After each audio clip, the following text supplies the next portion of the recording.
The Coaching Hour with Witumelo Tolakai on Zoe Live Radio. www.zoeliveradio.co.za. Good evening. Welcome to the Coaching Hour. I'm your host, Khensani. Chauke. It's Tuesday night, and on Tuesday we have a date night with the Coaching Hour. Tonight we are going to talk about emotional intelligence, one subject that is close to my heart. And tonight I have a special guest. I've been dying to have this person here. And I thank God that today finally I have someone who's going to discuss emotional intelligence with me. So have you heard of someone saying to you, you lack emotional intelligence? What is emotional intelligence? Why do we need emotional intelligence? Why is it important for us to have emotional intelligence? Why is it important for me to know and understand others' emotions? How do I manage my own emotions? Motivating oneself, recognizing emotions in others, handling relationship. Is it important for me to be able, or is it important for me to have it? So tonight we are going to know from coach how to handle them, how to have it. Personally, I believe that emotional intelligence is a skill that you can develop if you don't have. If you don't have emotional intelligence, you can learn how to manage your own emotions and how to recognize other people's emotions. So before we start with our show, I'm going to introduce our coach, Coach Yoga. Good evening and welcome to the show. How are you, Coach? Thank you so much. I'm very, very well. Thanks for having me. I'm so glad you're delighted to have me. I'm delighted to be in your company as well. I'm glad you managed to make time to be here tonight.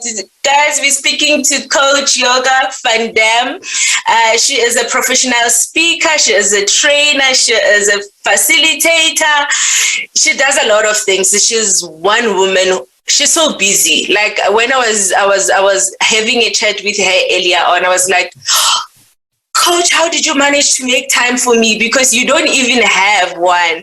But I thank God she did manage to come through tonight to speak to us about emotional intelligence and teach us on how we can acquire that skill of managing our own emotions and why is it so important. Coach, kindly introduce yourself.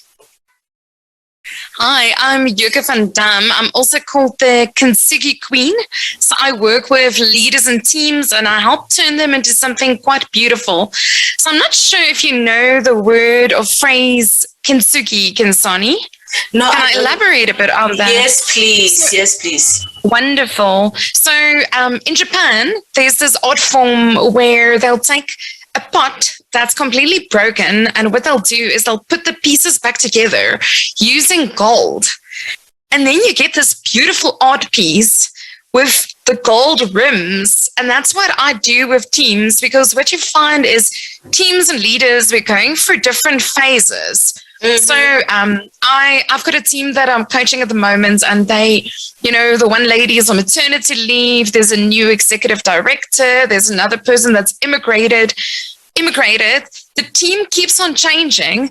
So team is not necessarily broken, but they have to keep on rebonding, re-engaging. And that's what I really love doing, getting people to be productive. But also on the emotional intelligence side specifically, I'm very passionate about that. Wow. I hope that helps. I'm also passionate about it. I love it. I've run a few sessions with leaders on the subject, and it was a powerful house when it comes to how to control our own emotions, how to recognize other people's emotions. And I've realized another thing is that when it comes to leaders, they also have a challenge when it comes to empathy, to be, to like making decision without attaching their own emotions and feelings towards their employees and all that. So tonight, guys, before we start with our show, kindly like and share and subscribe in our YouTube channel. And before the coach is going to share what emotional intelligence is, what you can do now: quickly make your coffee, invite your friends, bring your notepad and your pen, come and take notes, because this subject is so important for you. Because most of the people, they always say, Khensani, someone said, I lack emotional intelligence. What emotional intelligence? What does that mean? So coach will say and tell us, what does that mean? What emotional intelligence looks like. So make sure that you comment on the comment sections. If you have questions, you can ask questions, and we will be able to answer those questions and connect with you. Coach? Yes. What does emotional intelligence look like? So an emotional intelligent person is one that is able to notice what they're going through. So if you're aware of what you're feeling, so let's say you and I have words, or you say something that I find offensive. If I'm emotionally intelligent, I'm able to first realize, wow, this feeling that I'm feeling in my stomach or my throat, you'll probably feel it in your body somewhere. What does it mean? So I was recently doing work with a group of leaders, showing them there's an entire wheel with so many different emotions. And a lot of people tend to think there's like 5 or 10. They'll say, I'm happy, I'm sad, I'm angry, I'm irritated. But if you get deeper and deeper and can actually self-identify really what it is that you're feeling, that is where you can calm yourself down. So that's like entry level. From there, it then goes into, now I'm realizing, okay, Khensani, I'm feeling like this. Now I want to self-regulate. So like calm myself down, because I'm realizing it will be damaging to my reputation. Or let's say you're having a client meeting. This person doesn't mean to irritate you, but they do. You're not going to start shouting at them. You need to realize, okay, I've been triggered. This is not going to be helpful. Let me breathe. Let me calm down. So that's like the second phase, self-regulating. And then you get into deeper levels. That's where you get into empathy. So as a leader, you put yourself in the shoes of your clients, you're feeling with them. And that's where you start having social influence and reputation management. So ultimately, what I found is if you really want to be influential as a business owner, as a leader, in any role, if you can build your emotional intelligence, you'll be able to influence much, much better when you can calm yourself and others down. And that's like, in a really small nutshell, it's like being in control of your emotions and influencing those around you. Wow. That's so true. And coach, what motivated you to become a coach? Why coaching? So many years ago, I felt that my talents weren't being used. And I was like, if I'm going to die and I end up in heaven and I meet my creator, he's going to say, Yoko, what have you done? You haven't used the talents I've given you. And I was very passionate about drama in high school, and somehow through the years, a lot of people said to me that coaching could be a field for me. So I'm a bit of a combination. So I do coaching, I'm a consultant, and I do professional speaking. So I do a wide variety of things depending on what the needs are. But for me on the coaching side, it's been about bringing individual changes in people inside of a business that can ripple out. So for me, it was all about, even if people aren't like in a top management position or whatever, even if they're like in the marketing department or they're in the warehouse department or whatever their role is, it doesn't matter what their role is. If you can get them to start making changes in themselves, it will have a massive impact on the culture of the business. And that's really, for me, been very rewarding seeing that. So that's more like on the business side, but then also on the personal side. And I haven't mentioned that I do a lot of public speaking coaching.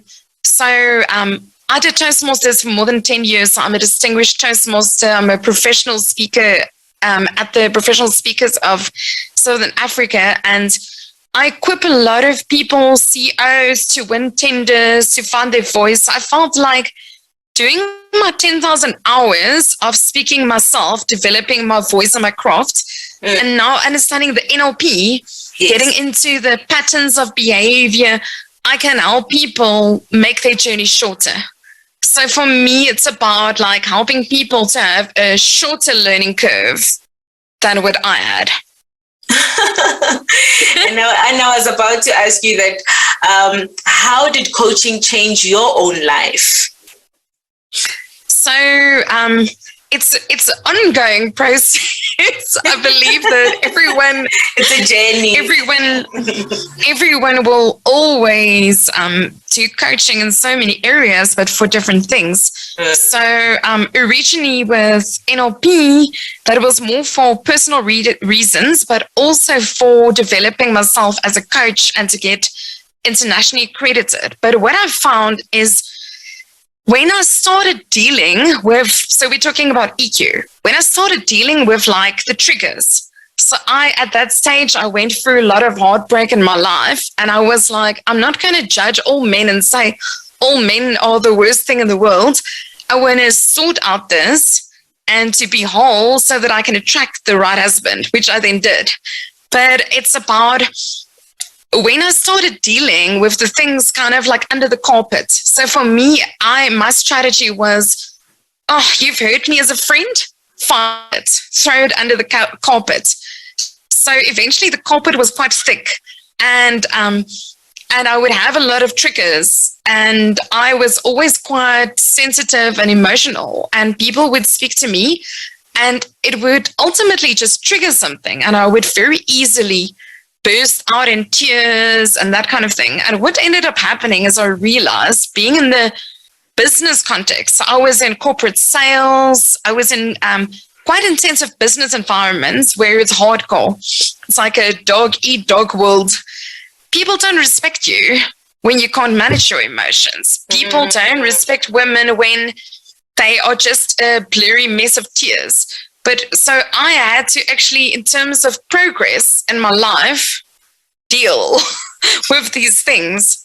So for me, I then started seeing like my life started becoming lighter. I started becoming happier, and I could be more in control of my destiny. And as I started, what I also wanted to say, Khensani, is coaching is it's not just for broken people. It's actually for people that are excellent, that want to become even greater. So for me, I did deal with like heartbreak areas and limiting beliefs and past hurts.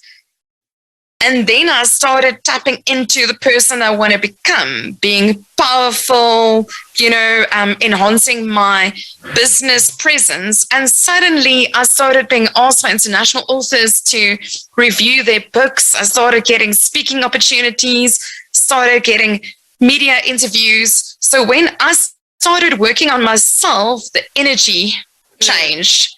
And that had so those are just some of the things. But like I'm saying, right now I have business coaches. So coaching is, I think, a continuous process that you always need to work on, because I think coaching is all about accountability. So even though I give accountability to others, I also need a coach to hold me accountable to my own growth, especially growing and escalating your business. Yeah, that's fantastic. And another thing, what kind of programs do you run? So I'm actually quite excited. 2 of my programs will be offered in Dubai. The one is Women in Leadership. It's a 2-day course. So I'm quite excited. So I've done this for this client. He's actually based in Pakistan, and it was offered, and we had people from Cayman Islands, Pakistan, Haiti, Dubai, So with online, you're actually getting a wider audience getting in on the course, like very interesting. Even Egypt. And now we're going to do that same course face-to-face as well. And then my other course, the Emotional Intelligence for Leaders, that one will be offered there as well. So I do those two courses. I do in-house for clients, but I've had a lot of individuals that come to me for one-on-one coaching, and then they say, I want the focus to be about those areas in your course.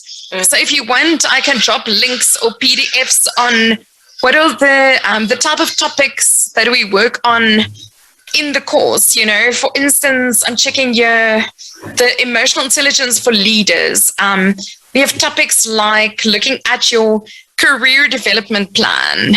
We look at the difference between leadership and management, getting into your purpose, your true north. Then we get into self-awareness, some time management, self-regulating, social awareness, relationship management, a lot of practical exercises and things like that, And then my other one that's more of a public course is about its public speaking skills. I call it the Power of Persuasion Presentation Bootcamp. So I have an online course that I'm going to run in end of June, and it's 6 weeks, 1.5 to 2 hours per session. And people learn a lot of content, but it's really about starting with how do you become confident, how to structure your message. We do things like lessons from Hollywood, storytelling. They get the chance to present and get feedback.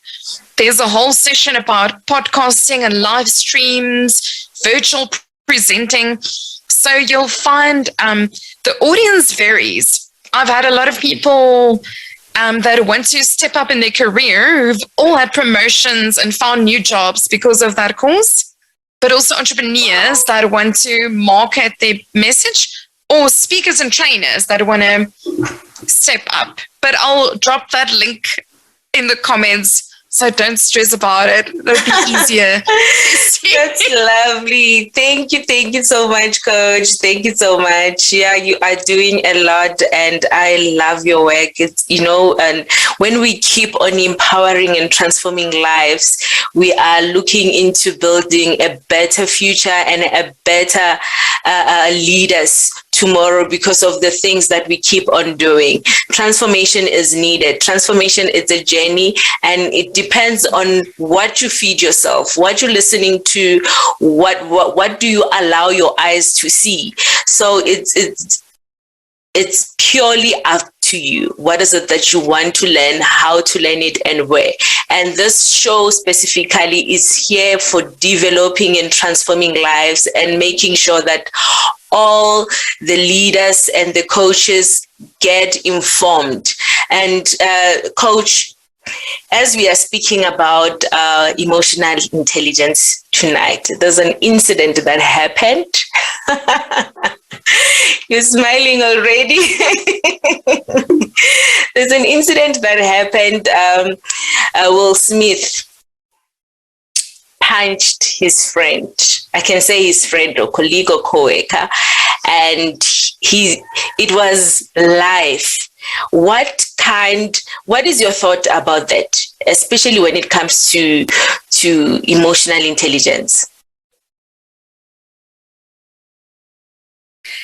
So I actually watched the film that Will Smith won the Oscar for, King Richard. And I thought that Will Smith really deserved winning that Oscar. But what happened in that moment when he actually went up and kind of mini lost it on the comedian, and then went back passive aggressively yelling at him from his seat, is he probably went into fight and flight mode. So what happened in the incident, I've been thinking about it a lot, is the comedian made a joke about his wife, but obviously he took it as an insult because he was saying that his wife could play in the next G.I. Jane film because of her shaved head. But maybe what this comedian didn't realize is she has an illness where she loses her hair. So Will Smith took it as a really bad insult, and when you look at the footage, you can actually see that that Yada's face, you can see that she kind of like flinches. So he looked at it, and then he decided, like, I'm going to stand up to this guy. But when you want to stand up for someone, so on Monday, I was doing a webinar on boundaries for business, and we spoke about the concept of codependence. And I'll just quickly explain to you what happened in that Will Smith scenario is when people feel that their boundaries are betrayed, you can do it in 3 ways. So there's the shark that says, I win, you lose, my way or the highway. And Will Smith kind of like went into shark mode, like attack mode. It was like the heading. So if you're thinking of a shark, it's like when a shark moves in, people run away. So you can see in the reaction from social media, the people from the Oscars were shocked. A lot of people are disappointed through his behavior. His wife probably went into victim mode in terms of this, but Will, on the other hand, also went into rescue mode. So he probably first tried to rescue her, to step in, and then he went into shark mode to be like, he wanted to protect her, but then he went into the attacking mode. Yeah. And what you... sorry. Okay. I wanted to say, sorry to interrupt you. I wanted to say, was it necessary? Was that necessary? Probably not. So the answer to step out of that codependent triangle is to be like a dolphin, where you actually set healthy boundaries. Okay. Where you add humor, flexibility, where you can be assertive. So there might have been a way where you could have afterwards taken him aside and spoken to him about it, or off stage. You didn't need to also insult him in front of everyone, and the physical assault. So it's quite a tough one. Because in the dolphin scenario, they say dolphins, when a dolphin wife is going to have a baby, the male dolphins swim and they create a perimeter around it. And if anything that is like life-threatening comes in there, they will literally take it out. So they will put a shark or whatever in a coma. And if you're thinking like in terms of your marriage, in terms of your life, you need to have healthy boundaries. But that wasn't a life-threatening situation.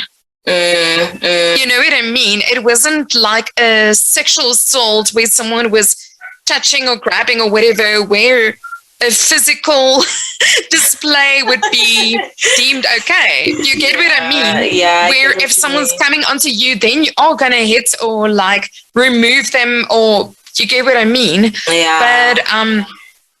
But like what I just wanted to say is afterwards, what is the repercussions on him? It's still his funder. And people are now not focusing on, wow, his amazing portrayal in King Richard. They're actually all secretly like ashamed, laughing behind his back. Versus he's been in the acting game. I read his bio. Will, which is incredible, like the amount of work that is put into his reputation for years and years and years. It's massive and that's what with EQ, you can take years to build up a reputation. Absolutely. And the moment you lose yourself, they call it like jumping down the mountain, you go and hit somebody or like, Khensani, I mean, there are terrible things. There's been people that are inappropriate and they would do racist things. I mean, there was that Greek guy that had a horrible video. And if you look at the financial implication of him, he was racist himself, but the impact on his family, the bigger supply chain on their business, it's massive. So I think if we had to calculate how much this reputational damage will be for Will Smith, he might lose movie deals in the future, or not get certain book deals, or not get the same amount for films, as he's had. So that's really, you need to look at that. Like, is it really worth it to in that moment feel like you're putting a person in their place? Probably not. That decision making, and to be honest with you, emotional intelligence, it's about decision making. What kind of decisions do you make when you don't feel like it? Maybe when you're not in the mood. And let's take the same incident in a workplace. How do you deal with it if your manager or your colleague or your employee acts like that because of you said something? So we respond out of anger without even thinking, without even understanding or managing our own emotions. So how do we deal with it with our leaders? Let's say I have a leader that is he's suffering from anger, like he has this serious anger issues, and I don't know about it. Then I say something that doesn't sit well with him, and he can't even manage his own emotions, and we just have this big fight. How are we going to work around that? Especially so I can give you a little technique that I use from NLP. Okay. So I bring all NLP into all of my work. So one of the things that you can do, and no one will know about it, just you, is you can either like get up from your chair and go and stand behind it and talk to yourself. So pretend you've left yourself in your chair and say to yourself, Chauke, it's not worth it. This person's just overreacting. You know, like in the long run, this is not, you know, this wouldn't even bother you. And then what you can do is I've once did it where I was feeling very triggered, and I just stood in front of the printer, and I would just keep on taking a little step to the left, and it's almost like you're removing yourself from yourself and you're talking yourself down. And then what you can do is you can invite like a mentor or someone like that. So you could say like, if Nelson Mandela was standing next to me right now, what would he whisper in my ear in this situation? Or Oprah Winfrey or Brene Brown. And you make use of their collective wisdom, and you'll find that you'll actually be able to like get into the calmer headspace. So I give a lot of like self-care tips in terms of Brene Brown also says this. She says in that heated moment where you're feeling overwhelmed and you know it's like escalating or whatever, just ask for just say let's take a break and come back after tea time, or let's circle back after lunch, where you can each go and have a walk, have a cup of coffee, sleep about it, think about it, so that you're not in that hectic escalation space. Because when you are in that fight and flight mode, it's literally as if you have the rational brain, you have the emotional brain, and you have the wise mind. They are becoming disconnected. That's why they call it flipping your lid. Your brain is literally disconnected from your rational brain if you go into your emotional brain, and you need to breathe, calm yourself down so that you can think again. And that's why, you know, when people are upset, and you see this in marriages a lot, and it's very dangerous, is people just get in their car and leave. So they're fleeing. They don't want to calm themselves down to talk about what was the issue, what upset them, whatever it might be. Well, if they can just stay in the room and say, well, Khensani, that was hurtful. Can you explain to me what you meant? And then you'll start explaining, and I will realize that's not even what you meant at all, but it was my own trigger, or it was a tone of voice I heard, or a dog barking, or something else that put me off. But if you can get to a place where you can talk about the differences so you can understand what's happening in another person's world, that's where we get to understand each other. But I feel like what happens is we assume in our own brain that how I see it and how you see it is the same, and it's never the same. It's never the same. Absolutely. And another thing that I've realized is I always tell them that you need to be self-aware. Remember, EQ starts with you. When you leave your house, and go to work, when you get there, you are not wearing a uniform that is knowledge, that is understanding, that is EQ, that is anger management, that is effective communication. It's something that you carry it with yourself. So you need to be self-aware of the things that you find difficult to deal with, because sometimes we bring this anger at work. Why? Because we have our own issues, and we taking everything that we have with us, and we are going to fight other people at work. And also our decision making. How do you make a decision as a leader, especially when it comes to EQ? Is it the issue of not understanding what EQ is, when to apply it, how to apply it? Why is it important for you to have it as a leader? Because you need to also check. Another thing I always tell them, that they also need to check communication skills, because a lot of emotions comes from how we communicate. The issue is not the message that you're sending, but how you said it. It's not what you said, it's how you said it. That triggers one's emotions, and we start fighting from there. And it's so difficult, Coach. How do we handle that as leaders? Is that the issue of lacking the EQ itself, or our decision making, the empathy that we have? Is that the stress tolerance?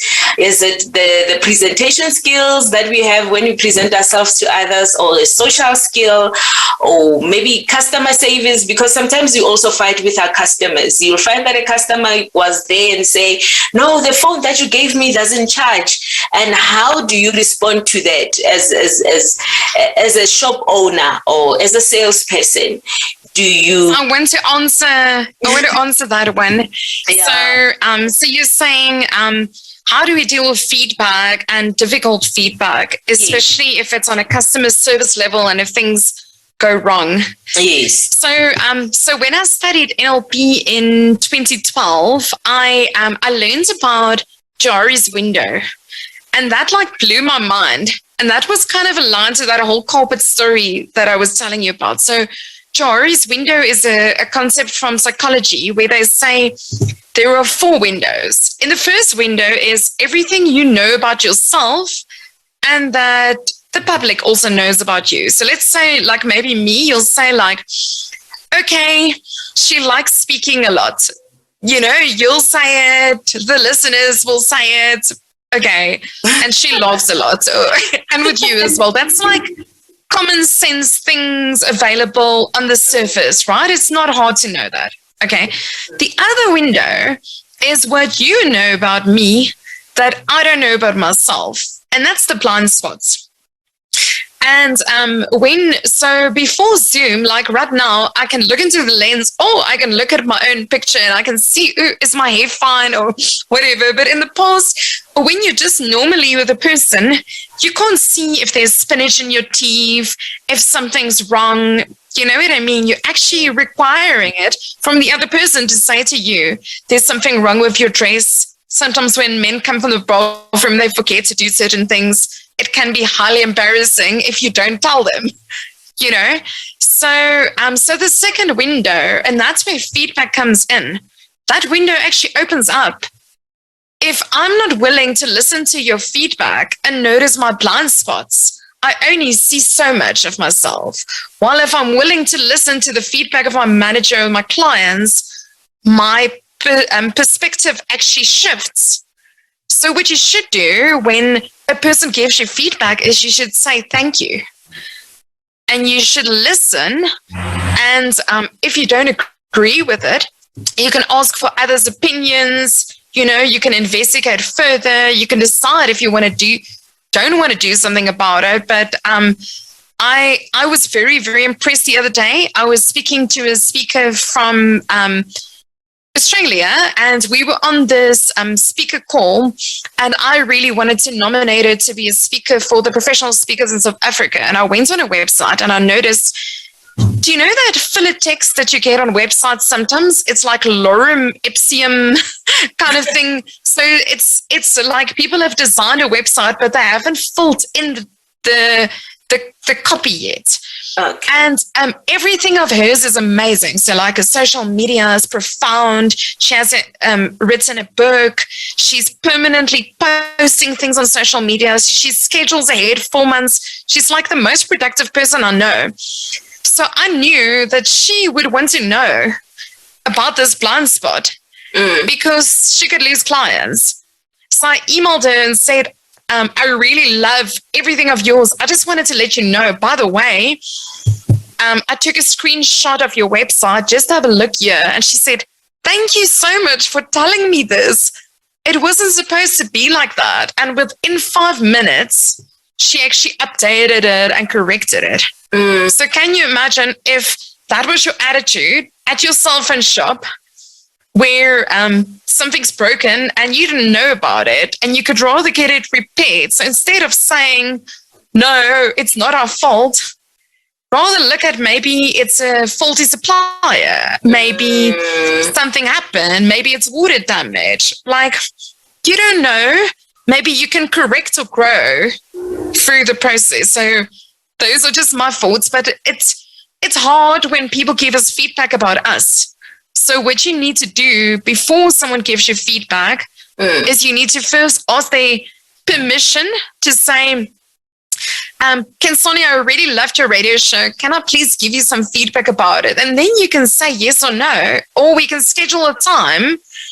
And what happens is you can mentally go and prepare yourself to be like, I'm strong, I'm powerful, I'm okay.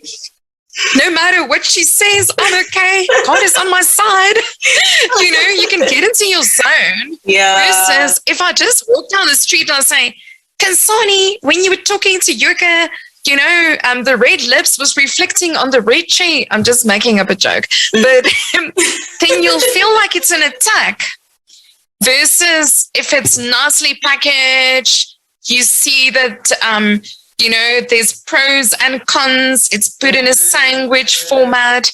You're not just focusing on the negative. You're maybe just choosing a few things that can help the person move them forward. Versus, I'm going to rip your show to shreds. You know?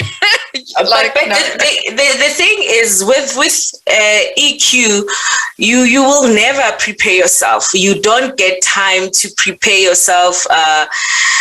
Like, let's say I'm going to work today. I don't say, no, my manager is going to be negative today. I know, you know, it's something that happens like instantly. And I'm like, what did you just say? You know, and it's something that you'll never prepare yourself for. Like, no matter how intelligent you are, no matter how prepared you are mentally, but it's something that will cut you off guard. And right there and then you need to make a decision whether you yell or you scream or you you slap someone.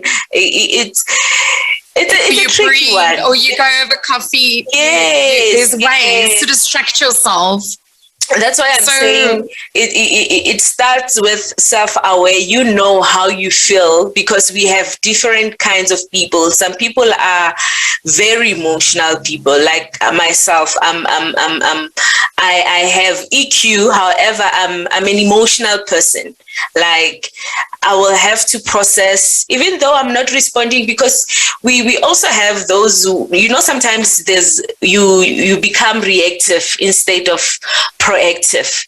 So it's a challenge. It's a challenge. Let's say you don't understand EQ at all. You've never heard of it, and you're just living your life, Jay, and somebody comes, boom, and you become reactive. And others like us, we don't understand why why are you reacting like that? You know, and that's the Will Smith example. Yes, it's like, you know, he wasn't able to calm down, and now people are like, what on earth? You see, so but they don't know what was happening in his head and his own experience. Exactly, he became reactive about what it was said at the time, and his decision making was just to stood up and solve the problem. According to him, he was solving the problem that he was seeing in front of him and protecting his wife. Yeah, exactly. And in the workplace, where do we find boundaries between the EQ people and someone who doesn't understand what that is? Because normally I will say, guys, I recommend everybody to have or just take a course and try to find yourself. I always say, try to find yourself, because you'll never know until it happens. You'll never know. And that's why most of the people, they do lack it, like 100%, they don't have it at all. And to them, it's like, it's either my way or the highway. And as a leader, how do you run an organization if you don't have? And where, another question for me is when do I apply empathy with my employees? So, Brene Brown has a beautiful little video. I will also drop it in the comments below. Where it was a talk that she did at a place, and where she kind of says some people see the difference between empathy and sympathy. Where sympathy is you're drowning with the person, so they're down there and you're actually like drowning in the river with them. But her opinion in terms of empathy is you still feel with the person. You're not completely outside of it and almost like just saying, oh, shame. You better just get over it. You know, let's throw some money at you, or a sandwich, or a sick leave, or a counselor. So there was a recent situation that's very private with someone that I know, where there wasn't empathy involved from a leadership perspective, and it was very hurtful. So when you are experiencing empathy as a leader, is you imagine as if you are in the shoes of that person and you respond to them in that way. And sometimes what Brene says, you might not even know what words to use. If someone has lost a family member, nothing that you say is going to make it better. If someone's partner has left them, nothing that you're going to say is going to make it better, but you can just be there with them and say to them, I don't even know what to say right now, but just know that I'm here and that I'm here as a support. And if you want to come talk to me or someone else, we're here for you. And we understand that it's really not easy for you right now. Versus, can't you get over it already? You know?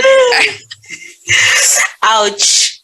so like that makes a person feel that they're not safe at all. So I had a situation. So in 2012 December, my father was ill all of his life, but he had I can't even remember that operation. But he was my mom actually said to me and my sister, we need to go down to Nelspruit. And it sounded like she was thinking, this is almost the end, but we never thought he was going to die, because he was like a cat with 9 lives, because he would just like bounce back. And anyway, but I had such a good relationship with my manager at that stage, and it was such a psychologically safe space that I could message him and say, I'm going down to my folks, my dad's really ill, I'm not sure how this is going to play out. You know, so like, I'm not sure what was going to happen. And after the op, he actually died on the table. And like, we were in a complete shock. Do you know what I did?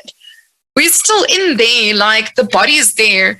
I messaged my boss in a state of shock. And I say to him, my father has just passed away. I don't know when I'll be back. And he just immediately responded, take as long as you need. I will sort it all out. He was just like immediately supporting me in that space, but there was enough trust that he would know that he mustn't phone me. I'm going to be a blubbering mess. But immediately knowing, geez, you know, this person is going through a lot. We will sort out the admin, take away all of that stress. You don't even have to send an email. You've sent me a WhatsApp. It's okay. I trust you. So like for me, I think, Khensani, that people need to create a psychologically safe space with their employees. And that's where the empathy comes in and the trust, where it's like, you're not going to be thrown under the bus. If you make a mistake, we will help you fix it. We're not going to scrutinize you and be like, this is doomsday. This is the end. How dare you do this? Yeah. Where people trust each other. It's a safe enough space where they can work together. They believe in the goodness of everyone versus an environment where people don't trust each other and they're permanently trying to catch each other out to say like, we don't believe people want to work here. We don't believe that people are doing their best. And that's where when you don't have a trusting environment where people are trying to catch each other out. And that's not a good space to be in. Sure. And one thing I know about EQ is it's so critical to success that it accounts for 58% of performance. It affects performance a lot in organizations or in workplaces. In fact, also to us as individuals, you know, if you don't have it, then it becomes a problem because one, you won't be able to manage yourself. Remember, self-management is needed. And it also needed in also how you respond when you're angry, your decision-making at the time, and things that triggers you. How do you avoid them? Because everywhere you go, you will find, maybe it can be someone somebody's driving you badly or somebody's slow in front of you. How do you react to that? Because normally I know a lot of people fight over on traffic. They fight, somebody's driving very slow, or you know, all those kind of things. It's something that I need to work on it myself and try to manage me. And I think managing myself when it comes to EQ, it affects how I perform at work. It affects relationships that I build, my social life. You know, it's a lot of things that happens around that. But I want to share something around that, if you don't mind. So yes, you're talking please. about the traffic. You know, like losing your temper, yes. or like the taxi driver. Yeah. Everyone always talks about the taxis. And so I have an exercise that I do in my EQ training where I ask people about their hot buttons. So like, what are the things that upset you? And traffic is quite a big thing for a lot of people. But then there's this manager who said something profound. He said, many years ago, he realized that the worst thing that could possibly happen is that he could die of a heart attack because he freaked out over a taxi. And then a policeman would have to go to his wife and say, your husband died of a heart attack because a taxi drove in front of him. And then he realized it's not worth it to get so upset about things that are outside of your control. So when you're in that situation, just realize the bigger picture, like it's not worth it. Let me just calm myself down, even give them space. So what I do is I'm always monitoring where they are in the road and I try to go into other lanes. So I just avoid them as much as I can, or I assume they will stop in front of me, you know, which they always do. So like almost like preempting it. Yeah. To realize, you know, put on your hazards and then not even to be upset because it's not going to help at all. They're still going to take their time, take everyone out, and they're not going to be upset if there's 20 cars behind them. They'll just do their thing. So it will just steal your own joy. Sure. Yeah, that's true. So have you ever had an incident, that incident pushed you to your limits? The incident We've all had. I can't think of one right now, but we've all had family fights. But I don't want to talk about that on the radio.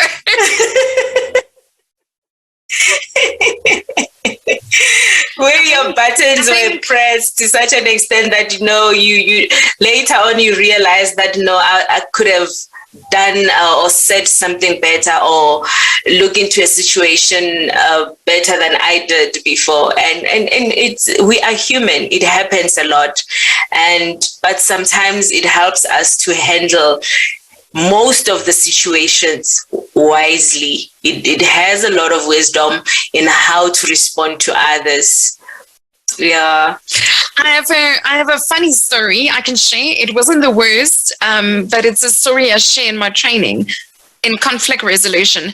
So in 2014, me and my mother, we traveled together to France, and we were in the town Lyon, and we were very excited because we wanted to walk across the rivers to the old town and have dinner there, like in this old French part. But when we finally got there, it's like a really long distance, and you're walking and you're walking and you're walking, and you're walking past all of this water, and all the menus are only in French. And anyway, as we were about to leave, I asked my mom, does she want to go to the bathroom? But what I wanted is I wanted to go to the bathroom, so I put it on her. And then her tone of voice sounded aggressive. She said no, but like, no. And I took offense. I didn't go to the bathroom. So what ended up happening, now we're walking back past the one river, past the next river. And like if you need to go to the bathroom and you see water, it's bad. So eventually the tears are coming out of my eyes. And she says, what's wrong? And I just get like passive aggressive. I'm like, nothing's wrong, but you can obviously see tone of voice, body language, tears coming out of my eyes. There's obviously something wrong. Eventually, I'm like desperate, Basically, I feel like my bladder is going to burst and it's going to come out of my eyes, So I'm like looking for boats with toilets or something. And, it's all French. So it's not even like you're in your own country and, you can go to the Wimpy. At least there will be a clean toilet in the Wimpy or the KFC or something, right? So eventually I said to her, and I managed to find a bathroom and I managed to calm down. And now I started psychoanalyzing myself. So I was like, what just happened? How did I go from 0 to 1,000 like in a minute? And then what I had to realize is, so there's obvious errors on both sides, but I had to talk to her. And that's where the communicating side comes in to say, I didn't tell you I needed to go to the bathroom, so that was my mistake. I was being passive aggressive. But what put me off is your tone of voice. Sometimes just pay attention that it could sound hurtful. And she has paid more attention to that. But I also use that as a learning piece, like you were saying, communication styles. Sometimes what we say, it's only 8% of what's conveyed. Then it's tone of voice and body language. And that's usually where the mess up comes. Okay? So there was actually a huge learning through it. But the only problem is when we get triggered, when we go into fight and flight mode, it can be very damaging to the people around you. Exactly. And if you're thinking now that comedian, he probably was very embarrassed when he was hit on the Oscar stage by Will Smith. Maybe he was physically also hurt. Yeah. But he also then just kind of like laughed about it and continued. But should he have like hit back, it could have escalated into something very serious, which could have really been damaging to both of their reputations on a massive level. Well, I still feel like they say, the value of communication lies in the response you get. Yeah. He should have apologized to Will Smith, and I don't think he ever did. He should have gone and said, he should have apologized to his wife and him and said, I can see that I've obviously deeply hurt you, because otherwise you would not have ruined your own reputation, walked onto the Oscar stage and come to hit me. I've obviously done something to cause this, where he kind of just went, oh, it was just a joke. So what we need to be aware of is, if you are causing someone else discomfort, even if it's not your intention, you need to keep on explaining so that they get your meaning, and not be sarcastic and passive aggressive about it. So I do think that there was like bad things from both parties in that situation, you know? And like, I think the lesson from the comedian side should be, never make jokes about other people. If you want to make jokes, it should be to uplift or inspire, or otherwise make jokes about yourself, but never make jokes bringing other people down. That's never a good thing. Exactly.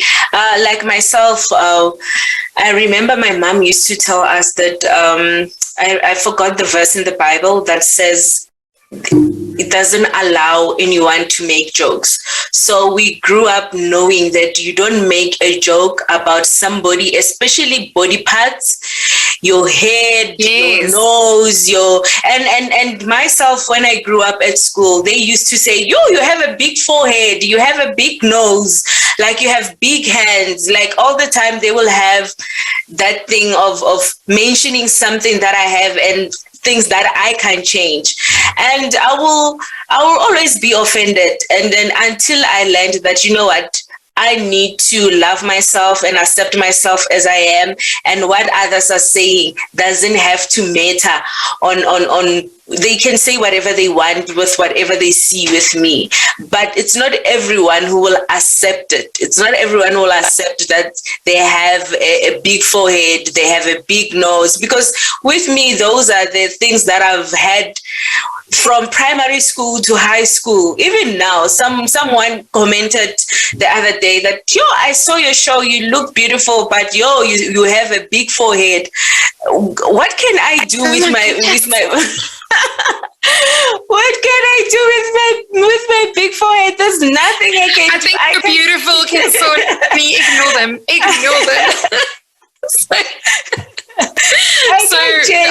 I always joke and say, my mom also said there will always be someone thinner, smarter, more intelligent, richer, in a bigger house, on a better holiday, having a better meal than you. If you're going to base things on the external, on how someone looks, the finances they earn, and like shallow things like social media, that can be taken away in a moment. You know, if someone has a stroke, but what remains is their character and who they are and the impact and the legacy they leave behind, you know, and that's what it's about, not the external shallows. I often get irritated. So I was posting the other day, I wanted to boost my hairdresser. So I posted photos, and immediately, because people, I don't know, maybe they're very visual, the most posts you'll get is if you have a shallow photo of you smiling on social media. But should you post an intelligent argument about emotional intelligence, leadership, or coaching, you'll maybe get 2 likes. But just post a photo of you smiling and you'll get 500 likes. Exactly. So I just think it's very interesting.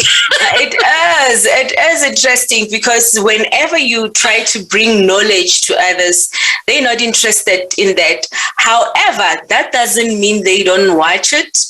They do watch, even though they don't like. They do watch, they do listen, they do take notes and become quiet and don't say anything after that. And another thing that we need to look into is, you know, when you do something beautiful, or you're doing a very good work, you're productive and all that, most people tend to tell people that they know, like people around you. They won't just go like you wanted to promote your hairdresser, and then you went to the social media.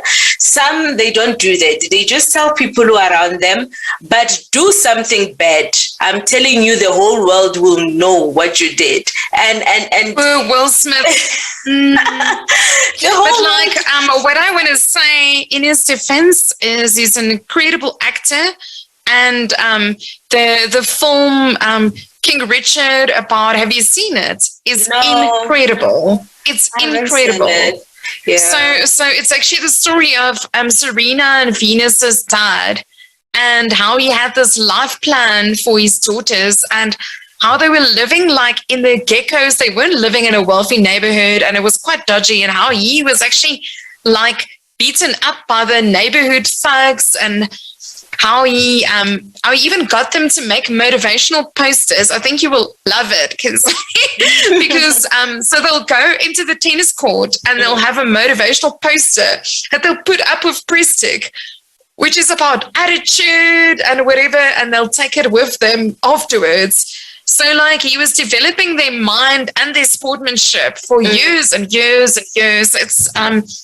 It's very, very incredible seeing like the commitment and the vision of a father and how it actually played out. I think you'll love it. That's why, and the listeners as well. That's why the daughters are so successful, because he worked more in their mindset. So he kept on developing their mindset until they got where they wanted them to be. And it's something that most parents, we hardly do that. You'll find that most parents, they don't even encourage their own kids. I remember it was last year, my daughter wanted to go to an art school, and we went for auditions and she didn't make it, and I could see after the result that she was so broken. And I said, you know what, let me not say anything now. Let me give her a moment to deal with her own emotions and disappointments and all that. And when she was okay, I called her and said, you know what, Nana, I'm proud of you. Number one, you knew you're going to do auditions and you made sure that you prepared. That was the first step. Yes. You prepared yourself and you made sure that you showed up to the auditions. So you were beautiful and all that. Then I told her that, you know what, you need to remember. The first question that I asked her was, how many actresses do we have in the whole world? Then she couldn't count. And I said to her that, you see, so we have a lot of actresses, and it doesn't mean if you didn't get this audition right or you didn't get this part, then you are not an actress. And we are not even sure what the judges were looking for. You understand? So continue, prepare yourself each and every day as an actress, read more and stay motivated. And remember, actresses, you can find them anywhere, anytime. Like, it's not something, they live who they are. You know, people can act. I said the other day, I made an example. I said the other day you were acting up saying that you are sick and you are not sick. And I did manage to see that you were not sick. And she laughed and said, how did you know? I said, you are my child. I brought you up. So I know when you're telling the truth and when you're not telling the truth. And she said, she laughed and said, yo, mommy, you know what? I was acting. I was acting and all that. And I said, you know what? One thing that I know is that you are a good actress yourself. Believe in what you do and never stop, because you still have so many feelings, so many dramas, so many soapies that you need to go and show up and do auditions. So if you can't handle one rejection, what is going to happen if you have 10 more rejections? And from there, we started having conversation, we started laughing and all that. And she became better after that. And I said, God, thank you for wisdom, because I couldn't do it by myself. Each and every time we ask wisdom from God, because I was also disappointed, but I didn't want to show her that I was hurt that she didn't get that part that she needed so bad. And we moved on and said, no, don't worry. You can still try again next year. You are in grade 8, and then you can try every year until you get to grade 10. And then you will decide later if you still want to go to an art school or you just want to go to varsity and do any course that you want. And she understood. She understood that, okay, thank you, Mommy, for being supportive. So it's something that as parents, especially myself, I always say that it's something that I want to have. I want it to be part of me. When they do well, I need to encourage them and well done, you did well. When they don't do well, I still need to be there and become a mom with the same tone, same approach, and encourage them, because they do pick up if you are not well with what happened. And yeah, I'm so proud of the dad that he worked on their mindset and made sure that he set up the good mindset for them to achieve their goals, because mindset is the drive of everything that we do in our lives. Perhaps in our next talk, we can talk a bit about resilience. And what I could share with you is around an actress friend of mine. Mm-hmm. And we spoke about various self-care techniques that she used when she was playing in the production, The Revlon Girl. Mm-hmm. And they were performing for more than a month, 3 to 4 times a day. And it's a highly emotional piece. How was she able to be mentally and emotionally and physically okay, even during like those peak conditions? You know, so like, how do you train yourself? And I think that's even applicable when people are going through tough times at work, you know, month end for a lot of business owners, when there are hectic targets. And for people that are writing examinations, you need to really make sure that you maintain your self-care and your resilience during those times. So I think that would be really nice. For your daughter as well, Khensani. I'll invite her to join so that she can come and learn how to manage yourself emotionally. And it's very important, because sometimes you will go to an interview and you will feel that, no, I've done well, I've done well, maybe this, I'm going to get it. And later on you get a call or an SMS that says you didn't make it. How do you manage that? How do you go through that on your own, especially because most of the time you will get such bad news alone, and sometimes you get them in front of people, and there are people who will say that some people will cry, like they don't know how to handle emotions, and it's okay. I always say that it's okay to show that you're going through emotional trouble, and it's a cry for help, that you need someone to help you because you don't know how to handle what is happening. So it's okay to cry if you want to cry. It's okay to do that. But one thing that I don't agree with, it's not okay to hit others. I agree with you completely. Yeah. I was just trying to explain his positive intention potentially. Yeah. What we could also talk about in the future is I have a keynote where I speak about, which is really aligned to this picking yourself up that you're talking about, where I talk about Michael Schumacher, and I speak about Claude Monet, the artist, and the 10,000 hours they had to put in. And I speak about the iceberg moments. What do you see on the surface? Tend to see the actor winning the Academy Awards, but you don't see all of the sacrifices that was made to allow them to get to that point. Yeah, so true. That's so true. I can't wait, Coach. We have to schedule another interview. Viewers and listeners. Viewers and listeners. This was fun.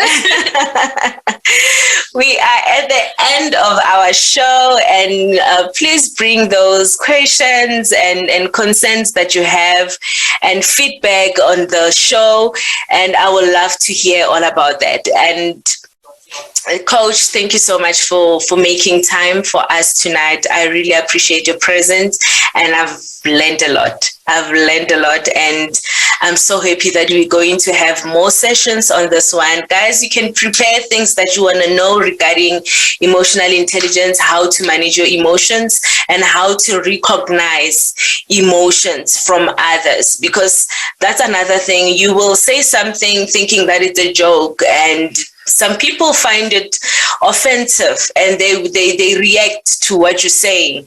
How do we, like I said, it starts with communication, how you communicate with others.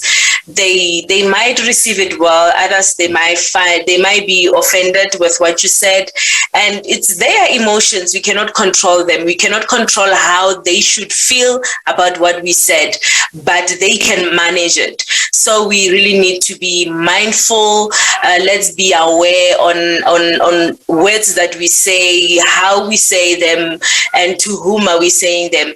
Like myself, I have friends that I can say anything when I'm with them, but when I'm with other people, I become mindful, because I know that they don't know what I know, and they not like me. But my friends, we've learned each other. We know what is it that will offend my friends, and what is it that will offend my family and my colleagues and my managers and all that. So just be mindful around things that you do and things that you say. And from me, Khensani, before we close, because we're still going to have more sessions with coach, so with Coach Yoga, we're going to she's not going to leave her details tonight, but find her she's going to leave some information on the comments for now, and then she will leave more details. And when we finish with the series of emotional intelligence, so she's going to leave her details then. But for now, just know that for the next weeks, you keep on engaging, and let's find out. And if you want her to speak about something specific, or you want us to start with questions that you have, send them in, and then next Tuesday night we will start with answering all the questions that you have. Coach, is the end of our show, and we will see each other again next week Tuesday. And I believe that the viewers will come with their friends and their families, so that they can learn together and be able to manage their emotions together. Do you want I can't wait. Do you want to say good night to the viewers, Coach? Good night, everyone. I hope you've picked up some gems. Khensani is definitely an expert in emotional intelligence as well. So it's been a wonderful interplay. And I think ultimately my core takeaway is a quote from Maya Angelou that said, people will forget what you said. They'll forget what you did, but they'll never forget how you made them feel. Yeah. So if you can think, how will you make this person feel 3 days later? Can that be your indicator on if you're going to say something, the tone of voice and the body language and your actions? What will the lingering feeling be in their body? What will they want to say to others about your interaction after leaving with you? Did you leave them better, or did you leave them worse? Always leave them better. Sure. That's powerful, Coach. Thank you. Guys, good night, and remember to be kind and mindful and take care of yourself. I love you, and God bless you. See you next week, Tuesday. Bye. Bye.